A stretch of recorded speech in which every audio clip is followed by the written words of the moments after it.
Ayon kay Junto Big Bang Nakatani, bilang paghahanda laban kay Naoya Inoue, pinag-aaralan niya ang naging laban ni Terence Bud Crawford kay Saul Canelo Alvarez, kung saan matatandaang na-upset nga po ni Crawford si Canelo via 12-round unanimous decision noong nakaraang taon ng Setyembre.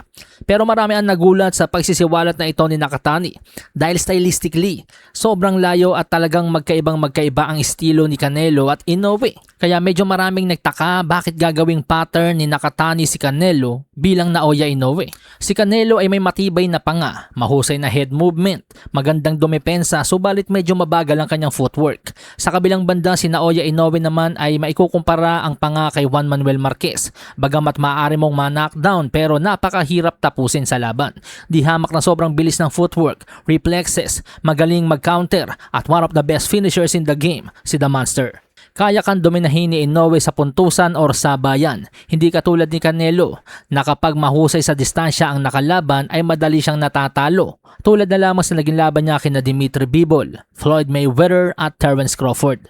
Kaya't may mga nagsasabing mukhang maling fight film at wrong game plan ang inihahanda ni Nakatani laban kay Inoue.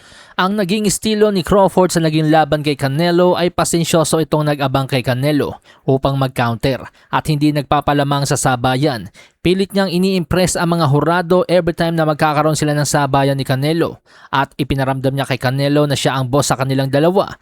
Never siyang na-intimidate mula sa presscon hanggang sa pagtungtong sa ring. Kaya naman bagamat may mga nagsasabing maling game plan ang inihahanda ni Nakatani kay The Monster, subalit kung ang gagayahin nito ay yung pagiging pasensyoso ni Crawford sa laban, hindi nagpapa-intimidate, hihintayin mag-overcommit si Inoue para sa isang pamatay na counter tulad ng suntok na naipatama nila Luis Nery at Ramon Cardenas, ibig sabihin para sa akin, makabuluhan ang pinag-aaralang fight film ni Nakatani. Although hindi magkasing estilo si Inoue at Canelo, pero pareho ang kanilang mentalidad. Ayaw ni Canelo at Inoue ng isang boring na laban, kaya't ano't ano pa man, malamang sa malamang na kusang mag-a-adjust si Inoue kapag naramdaman nito na medyo kulang sa aksyon ng laban. At kung yun nga ang hinihintay ni Nakatani ang mag-overcommit si Inoue, tulad ng mga naging pagkakamali ni The Monster kina Ramon Cardenas at Luis Nery, it makes sense makatutulong nga kay Junto Nakatani ang naging approach ni Crawford kay Canelo, ang kanyang pagiging pasensyoso sa laban, sa estilong inaaral ni Nakatani at nais niyang i-apply sa kanyang sarili. Kaya naman sa kabila ng maraming hindi pagsang-ayon sa fight film na pinag-aaralan ni Nakatani o game plan na kanyang inihahanda laban kay Inoue, pero lagi po natin tatandaan na may kasabihang timing beats speed at precision beats power. At matututunan mo nga po ang mga bagay na yan sa panonood ng mga laban ni Terence Bud Crawford.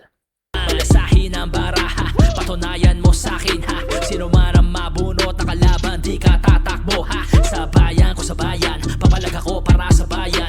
Basagan na bungo para sa'kin, putek, pabor, pangayan.